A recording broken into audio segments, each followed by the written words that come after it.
So we talked about polygamy a while back, right? And we talked about only a few guys that women see fit to be. So we don't know this man. Obviously, if all them kids knew each other, were siblings, they probably all got a relationship with each other. We don't know. Somebody put that video together like, hey, they probably got a group chat going on. We don't know what this man life is. He could have like a whole poly situation going, and they all like, we're a part of it. So the great thing about it is they know each other. And they were happy to be a part of the video. Just look like happy kids. So it's kind of hard to say because there's just so many different dynamics. But you're right. If you're a woman and you're just picking off certain things, because we did talk about that. Women do take DNA samples and try to make their kids, what they want them to be. Okay. But I'm gonna let you go, Enos. But again, how and that goes back into how does that work if there are not enough guys that I don't know, but go ahead, Marcus. I don't want to get into this poly situation because I know that's where it's going.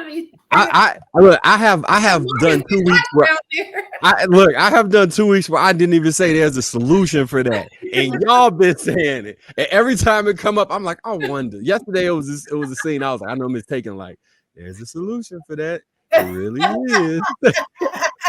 Hey, lead a horse to water. Go ahead. I ain't thirsty.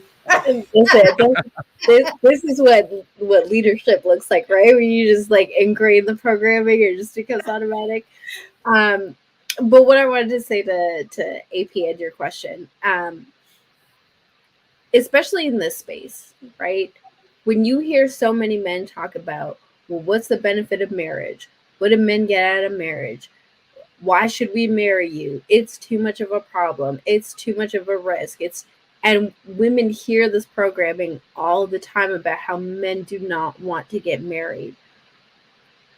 Why then would women not choose the man who is either going to give them good-looking kids or the man who's going to be involved from a distance, right? If the programming, because men are the ones who hold the key to marriage, and these women are already not chaste women, may already have other children, right? And in this space in particular, those are non-starters. What is then the incentive for women to better themselves who are already in this position to then require marriage when the men who are criticizing these women for choosing these men are saying we wouldn't marry you anyways? Does that make sense? Does the question make sense, or do you need a little more? No, I can understand the logic, and the the irony to me is the guys that are saying that are married, but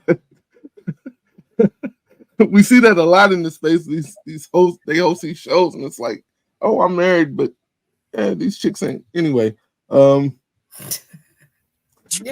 right. I see what he's saying. He's talking about podcasters who spill the information. You're right. Some of them are married. But go ahead. But there's no really like. I see the logic, so it's really difficult for me to argue. And you know what? I would argue too. Just add to this for you, AP, to think about. Just like men say it is natural for, and we probably mentioned this too, natural for them to want to have sexual encounters with women.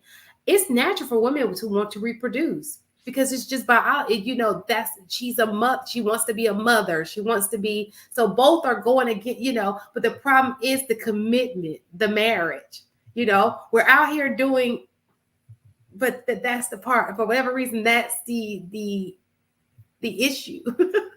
This is what I will say to Inaz. If that is the path you chose because of what you have heard on some of the social media platforms, and you made the conscious decision that you just wanted the kid, I don't ever want to hear you complain about a man being in the life of that kid. Like, you lose all right to complain. You lose all right to really say anything when that was the conscious decision that you decided to make.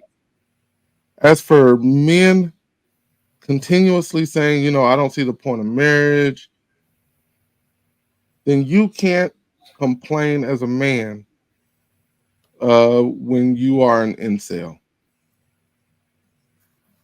If you don't see the point of marriage, then shit, if you're not getting sex, like you can't really complain then. You don't have to like you forfeit that right if you're not out looking for the wife. AP, So I just no, go ahead, Enos.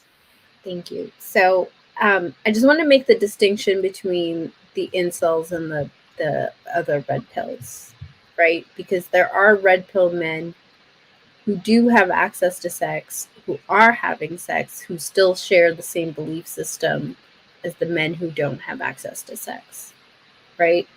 So we got to include them because they still share the same talking points. So we got to include them in the conversation because my point behind this is that they're not choosing these women to begin with, and yet there's still this level of criticism as if they were going to choose these women. Again, I believe you forfeit that right to really say anything when you are participating in the behavior that you're saying that you stand against. Like that to me is a true hypocrite, and it's hard to have a true conversation or a true dialogue or even a true debate when you're not being honest in that debate. I'm gonna bust women down, but women are hoes. Make that make sense to me. What, like, you can't bust them down if they're not hoes? That's kind of like what Marcus was saying. You're creating a problem and the solution at the same time. Like you're trying to complain about something that you're creating, but then blaming the fact of the outcome of that situation on the other person that participated. Yeah, these women ain't. Yeah, these women aren't marriageable. But I'm just gonna keep screwing them because these women aren't marriageable because they're unruly and they like to have promiscuous sex. Meanwhile, I'm having promiscuous sex with. I'm being promiscuous with all of these various women. Make it make sense, Sway. It really can't be both. It just you are a hypocrite to me, and you're being disingenuous in your argument. Mm-hmm. And I don't know how many of those people I actually listen to, so I'd have to research those guys. But most of the time when I see it, it's unless it's the whatever podcast, which that guy isn't married, but I don't know how if he's out doing his thing.